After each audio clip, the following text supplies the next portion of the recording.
um, the nation of Ukraine and the Ukrainian people, and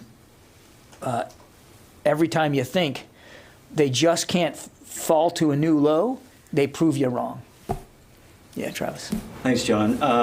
With all the U.S. weapons and hardware flowing into Ukraine, is there any concern about the Ukrainians' ability to maintain that equipment? Do they have the capacity to do that? And has the department been having any discussions with the Ukrainians about potential solutions, like using private contractors to work on the equipment? Yeah, look, I mean, one of the reasons why, I mean, we've talked about the kinds of systems we're giving them is we really are trying to provide them the kinds of things they know how to already use, and that's why we've been working with so many other nations that who have inventories of old Soviet era weapons and systems, because that's what the Ukrainians are comfortable with. It's what they're trained on. It's what they're used to using. Now, we have started to, as the war has gone on, and they have, continued to work themselves through some of those systems, we have been trying to provide them with some additional advanced systems that do come from our inventory. The howitzer is a great example of that. But that required some training. It still is. We're now trained more than 300 Ukrainian artillerymen on the howitzers, and there's another 50 plus that are going through that training right now. We've also just started today a 2-week maintainer course for the howitzer, because it is a system that not only do they not have experience using, but they don't have experience maintaining. And as you use these things, any artilleryman will tell you they're going to break every now and then. There's going to be required maintenance, and so we've just now started to take some artillerymen and put them through some maintenance training. And I suspect that too will be an ongoing requirement. And if that's needed for some of the other systems, we'll look at that. But I think, some of the other systems like the counter-artillery radar, the mobile air defense radar, right now we're focused on getting them the operational training on that. And if we feel like there's a need to do additional training on maintaining, we'll do that. I just don't have any plans to announce for that. So, but Travis, while we understand the need to do that, as you give them more capable systems, we also want to be mindful that we don't overload their system with too much of that, because they're still very much in an active fight, and manpower matters to them in that fight.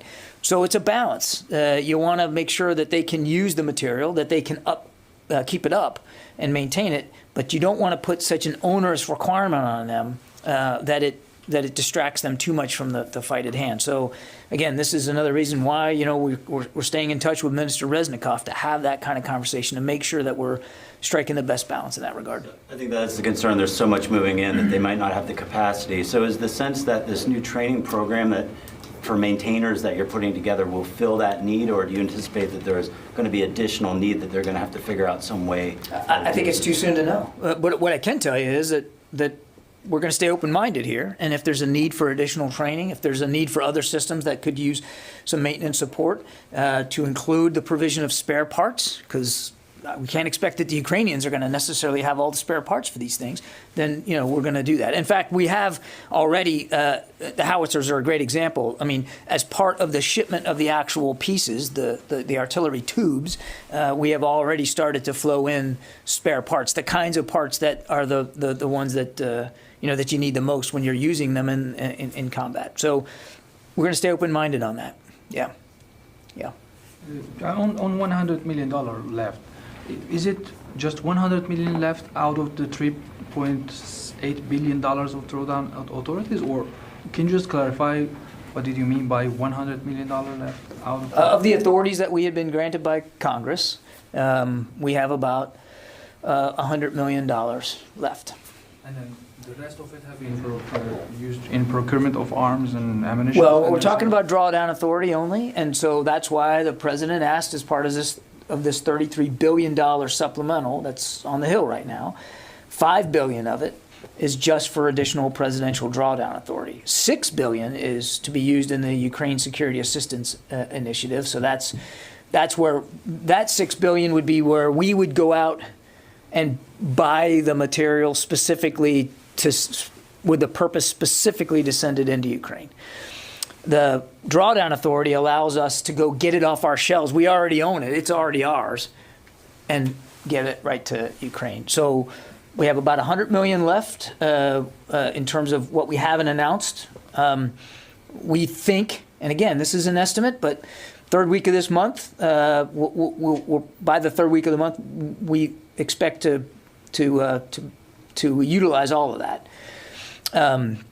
Which is why, again, we encourage Congress to act quickly on the supplemental that the president submitted, because that will be able to just keep the flow going uninterrupted. As you have seen, we have continued drawdown packages. It varies in frequency, but pretty frequently, sometimes more than one a week, depending on what we're giving to them.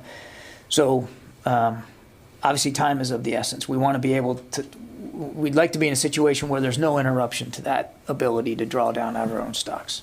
And also on Donbass, of course, it has been weeks. Russians have been building up their forces in Donbass, and then you have been saying that they are just moving extremely slowly. Can you, to what extent does the building think that Russians are going to fail in Donbass as well? Like if you give a... We're not going to predict, the outcome here, Kasim. That's that I can't imagine in what world that would be a prudent thing for us to do. All we can do is tell you what we're seeing, and I've done that. And the other thing we can do is to continue to talk to Ukrainians, as we did today, about their needs in the Donbass specifically, and making sure that we're doing our best to meet that. That $150 million package that we announced Friday, that does that. It's very much in line. And the next 100 million, if in fact it's 100 million, I don't know what the amount's going to be for the next package, but let's assume that that's it. We'll do exactly the same, working with the Ukrainians about what they need. So we're I can't predict outcomes on the battlefield. We would never do that. What I can predict for you is that our commitment to helping Ukraine defend itself for the fight they're in, that will absolutely continue. Sylvie. Yes, thank you. You said that the fighting is very dynamic. Do you see the artillery that U.S. has provided to the Ukrainians making a difference on the ground? We know, again, our knowledge is limited. Once these things go into Ukraine, they belong to Ukraine, and how and when they use them is up to them. All I can do is tell you that that what we're hearing from the Ukrainians are two things. One, that they are being used. The howitzers specifically are being used in combat. Now, I don't know how many, and I don't know where, but they are being used, and that they are effective. And that there is, as we have long said there would be, there is a heavy reliance in this particular fight in the Donbass region specifically on artillery. Long-range fires is the way we talk about it here, but it's basically artillery fire. And both sides are firing artillery at the other's positions. So we know they're being useful, and we're hearing that directly from the Ukrainians. Oren? I'm just curious, as you near the third week of this month and near the end of the drawdown authority, does the pace of equipment going into Ukraine continue at its previous pace, or is that slowed as you near the last bit here? No, we're not slowing it down based on. I mean, we've gotten enough indications out of Congress, and there's bipartisan support for supporting Ukraine. Everything coming out of the Hill tells us that this supplemental will be acted on and approved. That doesn't mean we still don't want it to get acted on very, very quickly so that there is no interruption.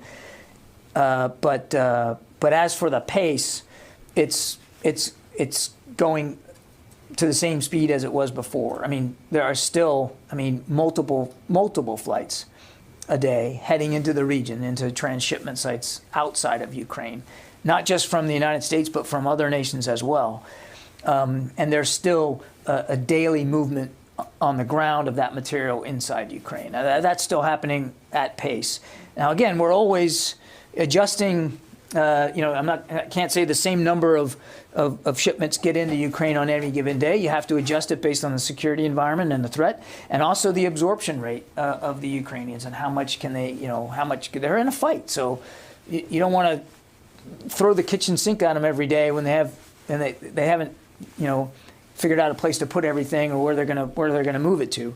So again, that's a constant balance that we're striking, and that's why we're in touch with the Ukrainians every day. But short answer to your question is, we're not allowing the fact that we're down to 100 million left, and we think that that'll get us through the third week of the month to slow down what we're already providing.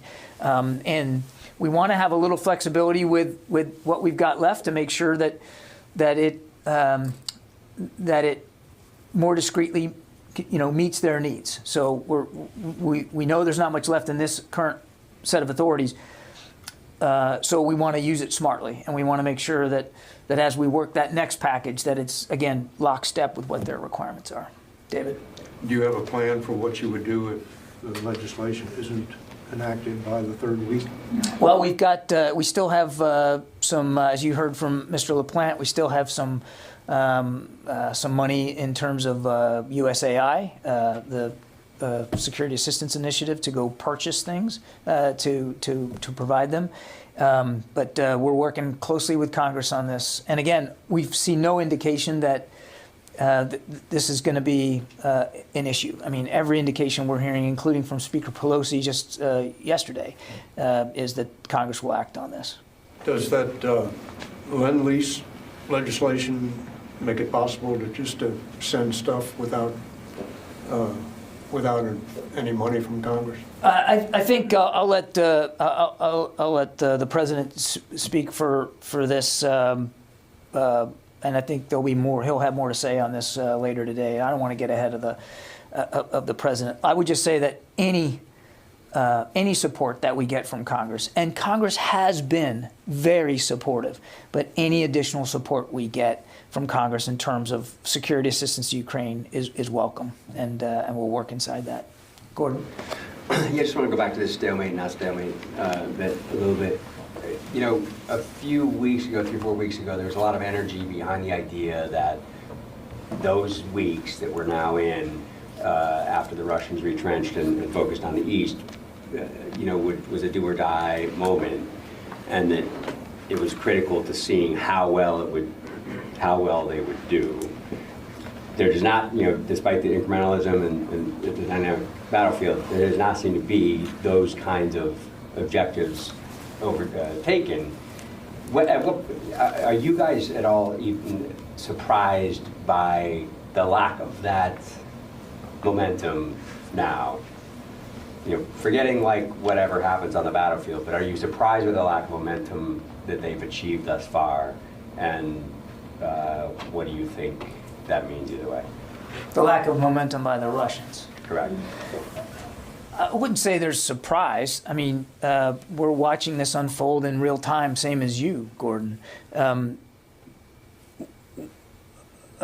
fact, some of what we thought was going to happen has happened. We knew that this would be an artillery fight, and it's turning out to be an artillery fight. We knew that the Russians would meet a stiff Ukrainian resistance because they have been there since before the war began. I mean, there's been fighting in the Donbass region, and that has proven true, that the Ukrainian resistance in the Donbass remains stiff. And that progress in the Donbass, because of the terrain, because of the weather, the mud, and because of the fact that it's flat, it's open, it's not as urban, that it would be that the Russians would have to, in order to achieve their progress, they would have to focus on small towns and villages. Unlike when early, remember, we were talking about encircling, right? They were trying to encircle Kyiv, Chernihiv, Kharkiv, Mykolaiv, all these larger towns. And so what we're seeing now is a focus on sort of smaller gains, smaller towns and villages. And again, this is terrain that the Ukrainians know extraordinarily well. So I don't know that there's like a lot of surprise here, but it's certainly clear, at least where we stand on day 75, and nobody knows what day 76 is going to look like, that the Russians have not overcome the challenges that they were trying to overcome in this new part of the conflict. They haven't. They've gotten a little bit better at logistics and sustainment, but not so much that they feel comfortable outrunning or even attempting to outrun their lines of supply. They haven't solved their command and control problems.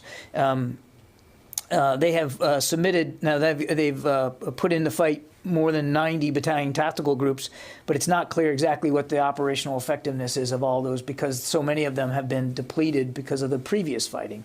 And we don't believe that they have, while they have tried to get better, and you certainly see pockets where they are more integrated, air to ground and maneuver between units, it hasn't gelled yet. So they are certainly trying to get better, but there's not an indication here that they've solved all their problems. And as you might recall, a week or so ago, we were talking about that it remained to be seen whether they were going to be able to fix the kind of problems that they had in the north. And thus far, day 75, it doesn't appear like they have.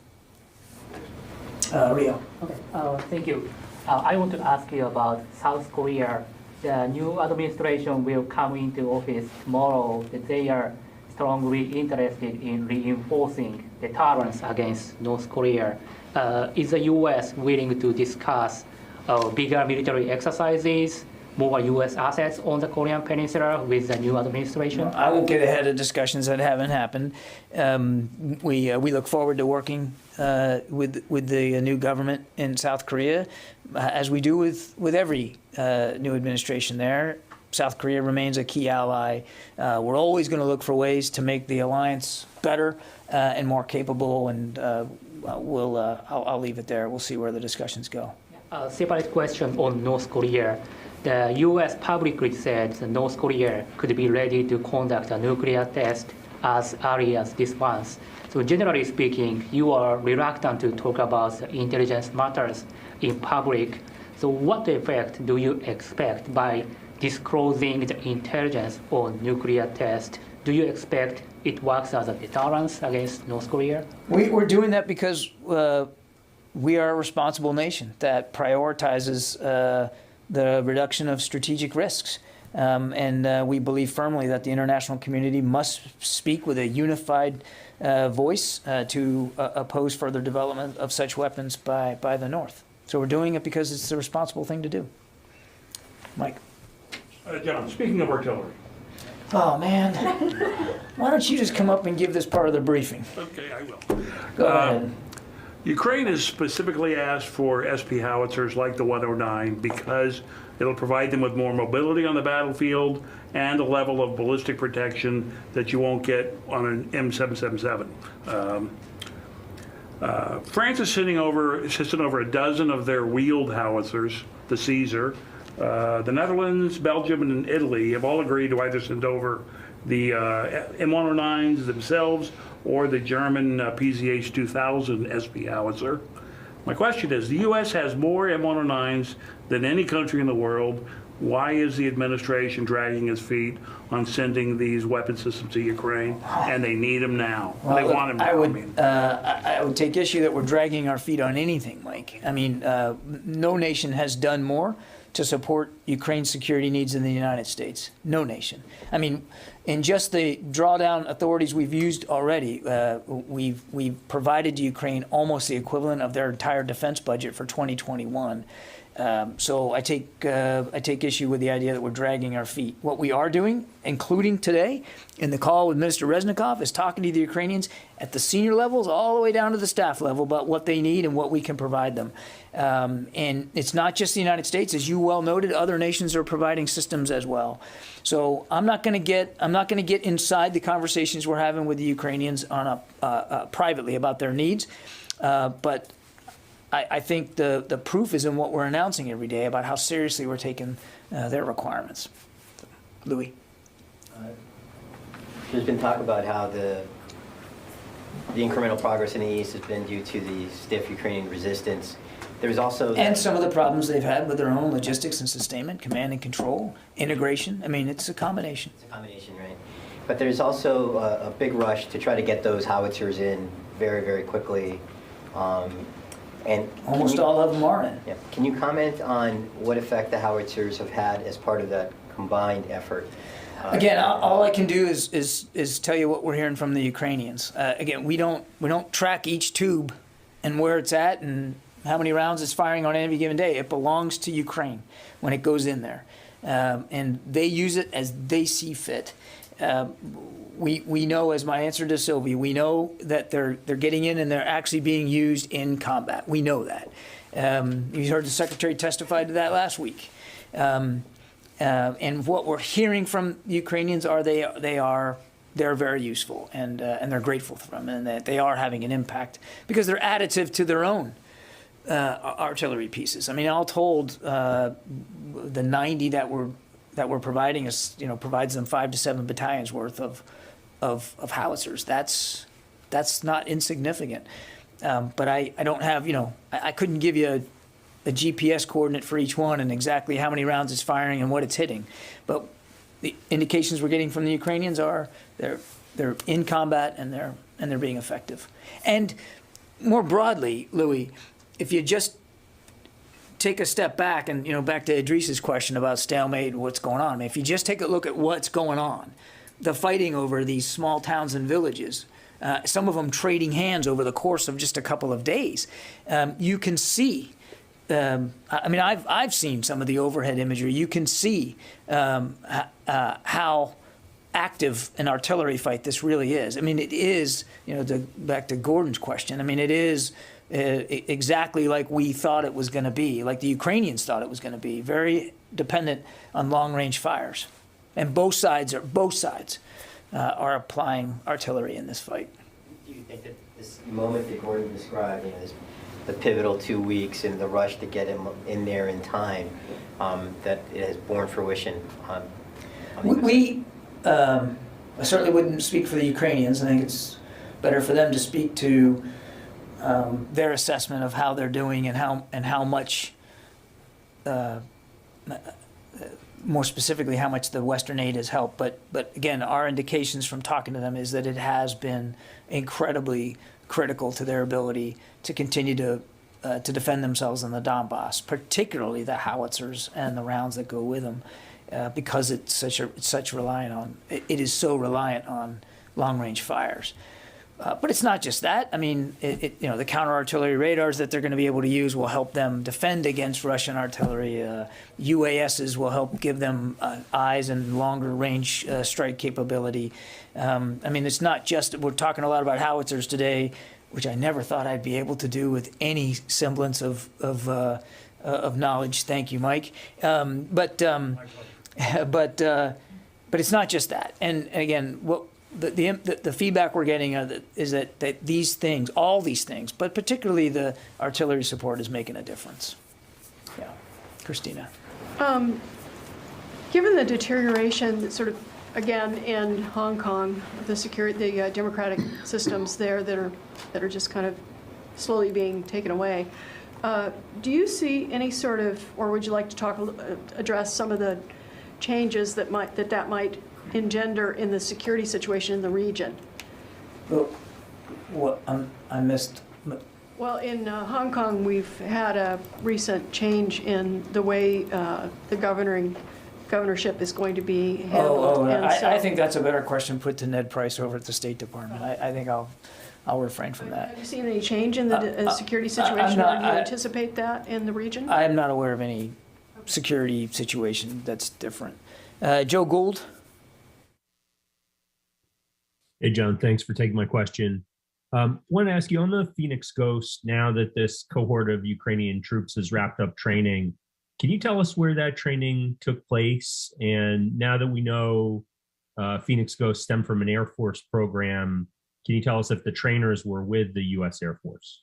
Yeah, the trainers were Air Force. I think I talked about that last week.